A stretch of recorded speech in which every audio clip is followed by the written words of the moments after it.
Hello everyone, and welcome to another episode of In the Studio.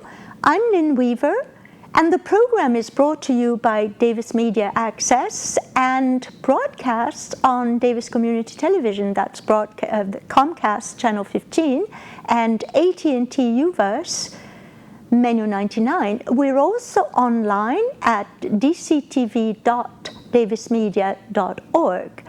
Today we have a very interesting topic to speak about, and this is the Davis Shakespeare Ensemble, and in particular what we want to talk about is the Davis Shakespeare Festival. And with me I have three very beautiful people, all members of the Davis Shakespeare Ensemble, and I will start.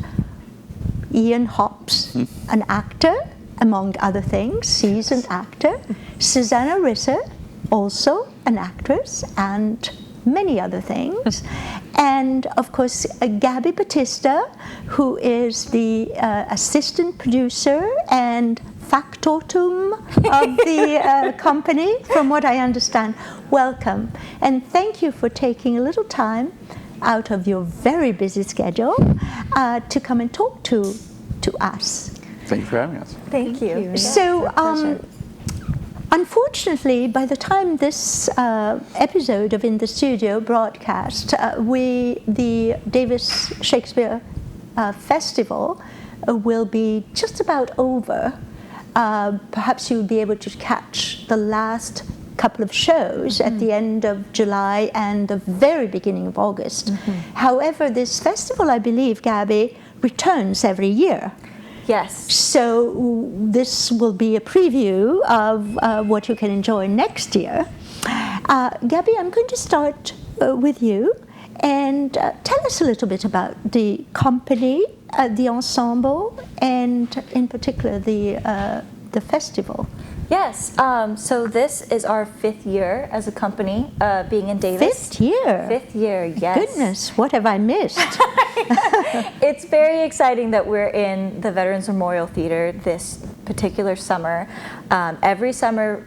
By the way, yes, the viewer may not realize that your venue has changed. Yes. Yes, before it was the gazebo at the Arboretum, and some people had complained about mosquitoes. Oh, yes. Yes. A lot of bug bites. So it's a welcome change. Yes, it's awesome. Not only is there air conditioning and comfortable seats, but it's a wonderful proscenium theater that we get to actually bring in designers from around the country and actors from around the country and perform and make amazing creative pieces, especially with the 2 shows we have in repertory right now is their Shakespeare show, Much Ado About Nothing, and She Loves Me, a musical. And we're going to talk a little more in detail about these 2 shows. Absolutely. Yes. So our company started just with the humble beginnings of the Arboretum. The gazebo was an incredible way to introduce our idea of being a community theater, a theater that invites the community in, that brings in the nature of Davis, which is absolutely beautiful. You can ride your bike there, you can talk amongst other people that know each other. It's a very wonderful town, and we wanted to bring an artistic scape to it as well with Shakespeare. So just to clarify, yes, Gabby talks about a community theater, but it's a community-focused theater with professional caliber. So a professional theater focused on enriching the community of Davis. So I'm glad you brought that up, because it is a professional troupe of actors. Why the name? You don't do only Shakespeare. That is true. But we wanted to emphasize that Shakespeare is a very important part of theater, and we did start with solely Shakespeare plays. So Romeo and Juliet was our first show. We went into Midsummer Night's Dream. We've done As You Like It. And each show, we brought a completely different artistic point of view, using the space, using the gazebo again. But this year, we really wanted and in the next coming years, we really want to stretch out and use Shakespeare as the base and the foundation of our company. But we also really want to bring in different pieces, such as Battista wrote Nightingale. It's a collaboration of old prose poems mixed with movement and theater and music and everything combined. So we really want to keep creating and make it a creative space. Yes. But we really value the importance of Shakespeare and how beautiful that language is. Yes. And we definitely want to keep it alive. We're very inspired by the Ashland, Oregon Shakespeare Festival that also is a live community that brings in lots of people from everywhere. And that's what Davis wants to do. That's what our company wants to do for Davis Shakespeare Ensemble.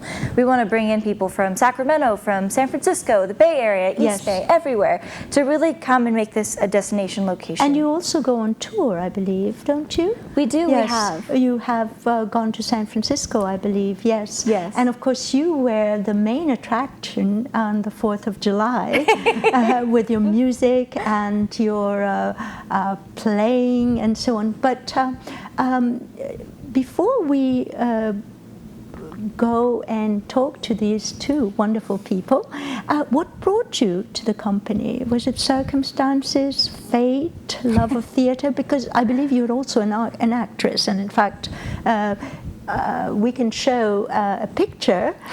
We have a photo of you disguised as as what?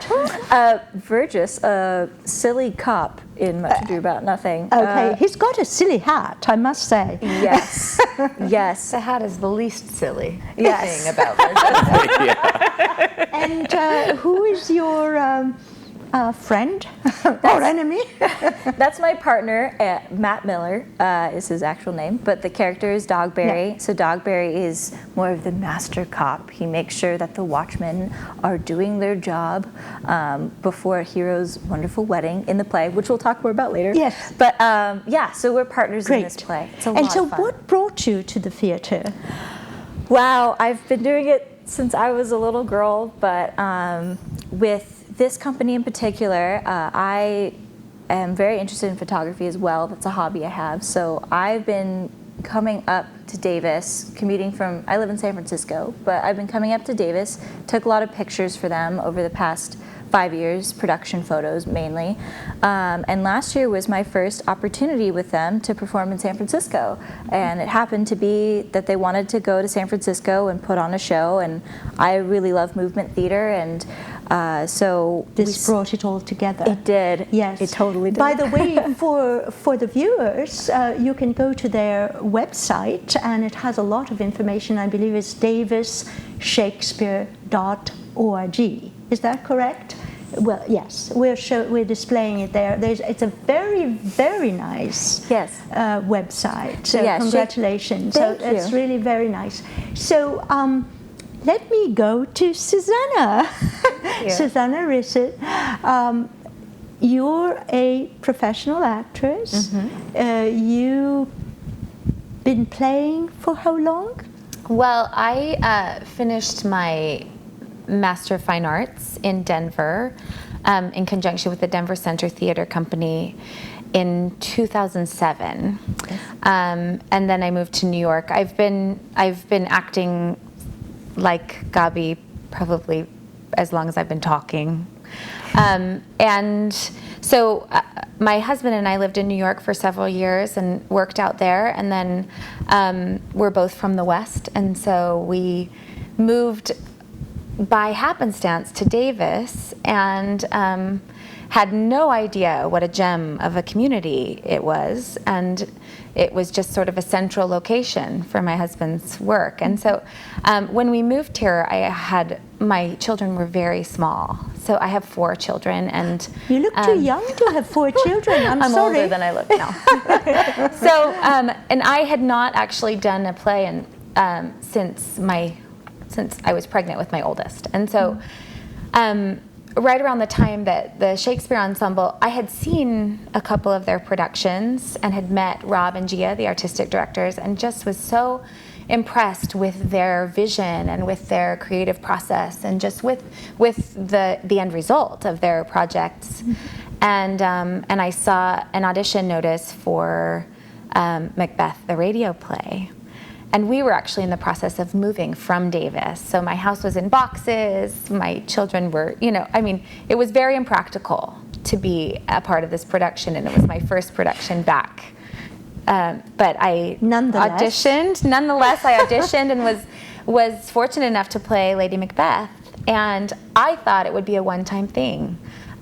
We were leaving. It didn't, I didn't expect for that relationship to continue the way it has, but it became clear early on in that process that Rob and Gia have an incredible vision for the Davis community, that they have a passion for what they're doing, that the experience of working with them is such high caliber and so satisfying artistically that we have just stayed in touch. And when my family and I currently live in Salt Lake City, and when Rob asked me if I would consider auditioning for the season, I kind of laughed. I thought that was totally impractical, and I did it anyway, and somehow it all worked out. And so my family and I are here for the summer to participate in this festival, and hopefully it will become an annual trek for us, because we've really... Well, I hope so. It has been a fabulous experience. So yes, it's a very interesting and touching story in a way. Yes. Now, Ian. Yes. Are you still there? Yeah. Hi. How's it going? What brought you to? Can you tell us a bit about your background? You look like a Californian with a Scottish name. Yes, I am a Californian. I grew up and was raised in the San Fernando Valley and down in Los Angeles. And like both of them, I started doing acting or performing when I was very little. I think the first performance I ever did was probably a magic show for my family, where I hung a curtain and came out and did magic for everyone. Hi, pick a card. I was 6, I don't know. From there, it all snowballed into this now today. But yeah, I came up, I met Rob and Gia through Gabby. Yes. And this would be Gia Battista, Gabby's sister, who's the artistic director. Yeah. And Rob, I'm not too sure what Rob does, but I know he's an important person. They are co-artistic directors. Yeah. Co-artistic director. Yeah. Thank you, Susanna. Yes. And are you involved with the company year-round, or just for the festival? Well, this is my first summer working with them, so I'd like to have the opportunity to work with them year-round, especially since this has been a big summer for them, and I know they're hoping to break more ground as a theater company, be able to do more productions throughout the year.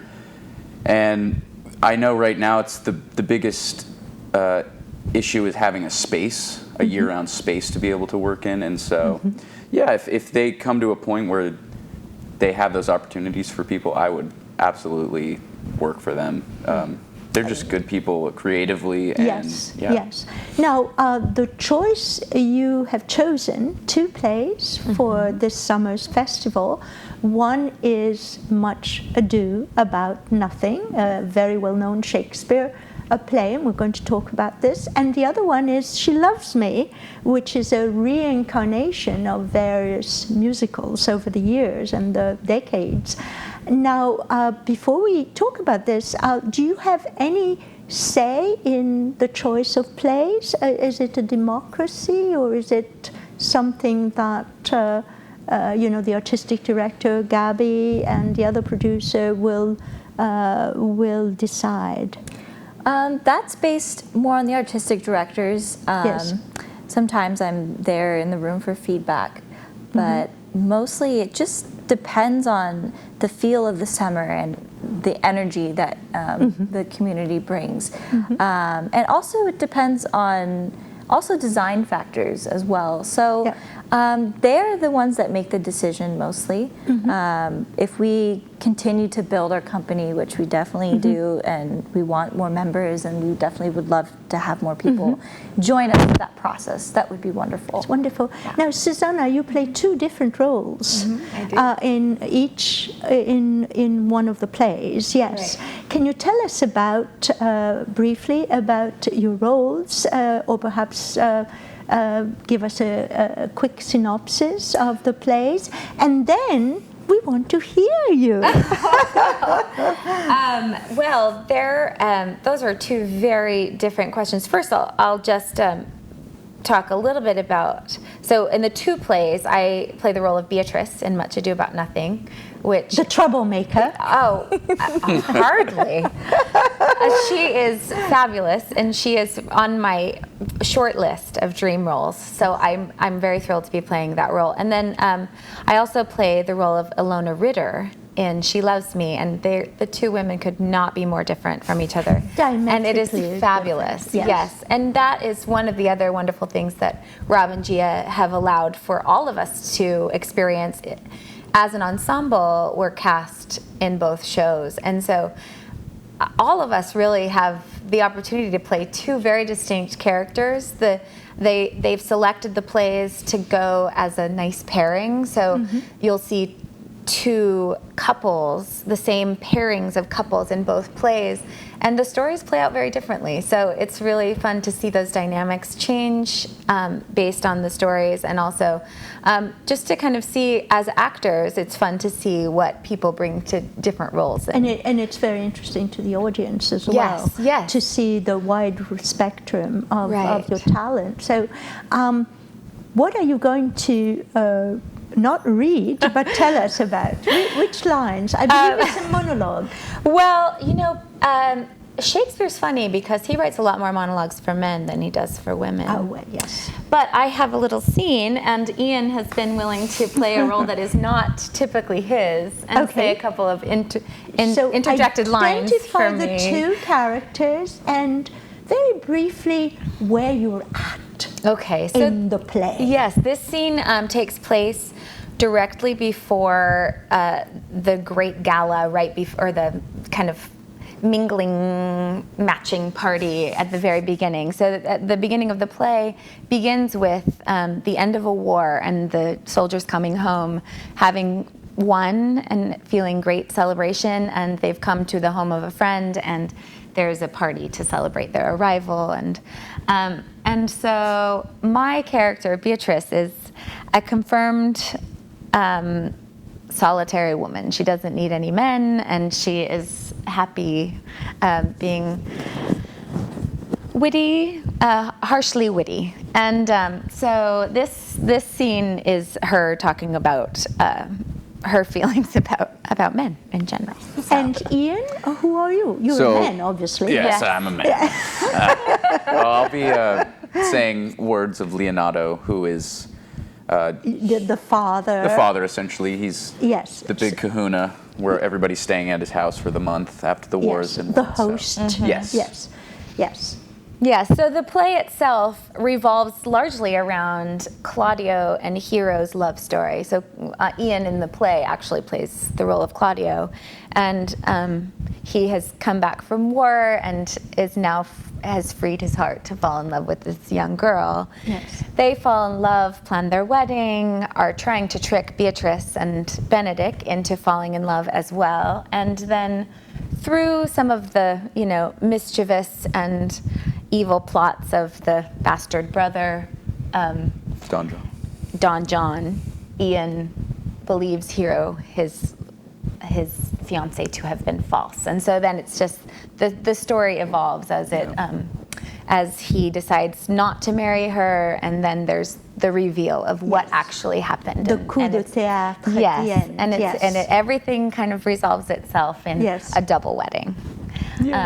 So anyway, so this scene is sort of leading up to this great feast. He that hath a beard is more than a youth, and he that hath no beard is less than a man. And he that is more than a youth is not for me, and he that is less than a man, I am not for him.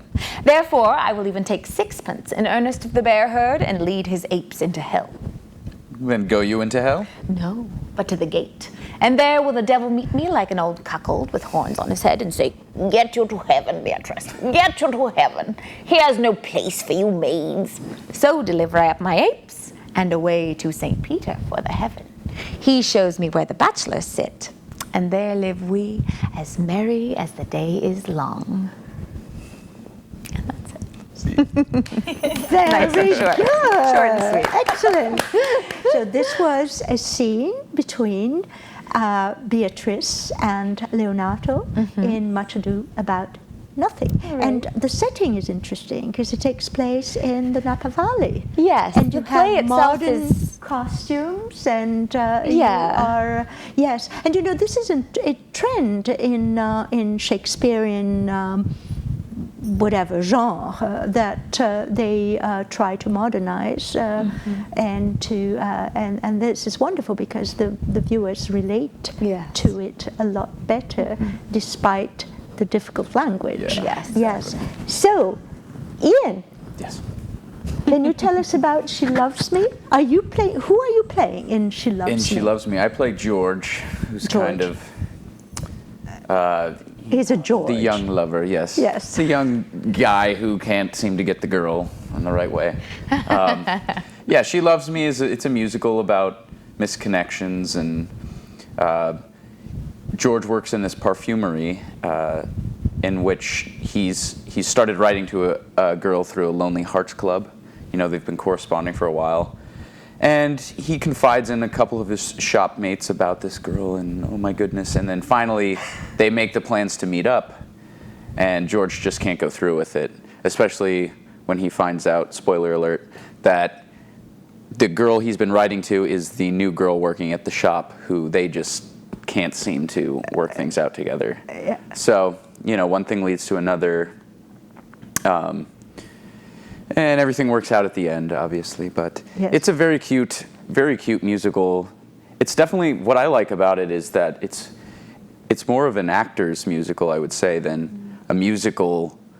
Yes. I guess a singer's musical. Yes. The music's great, but the story. The songs it's are actually very pretty solid. nice, but they aren't integral part of the play. Exactly. Yeah. Yes, and of course, for those of you who remember, there was a couple of musical films that were made, but there was one that I liked, and You've Got Mail with I can't remember, Meg Ryan and Tom Hanks. It's very sweet, and of course there's a happy ending there. Yes. And what is the setting? Is this in contemporary Davis, or? Well, the play comes. Or it's a generic sort It's of. pretty generic. Pretty yeah, generic, we never discussed where exactly this perfumery is set in. But There is a song where one of the characters talks about being Hungarian. I mean, the play itself is set in Hungary. The playwright is actually Mr. Laszlo or something like that. He's an Hungarian writer. I believe the play was Shop Around the Corner. Was that the name of the play? Oh, that was one of the reincarnations. Oh, yes. Okay, one of the adaptations. But I don't remember what the play's original name was. It was probably in Hungarian, so I think it's, academic. Yeah, probably.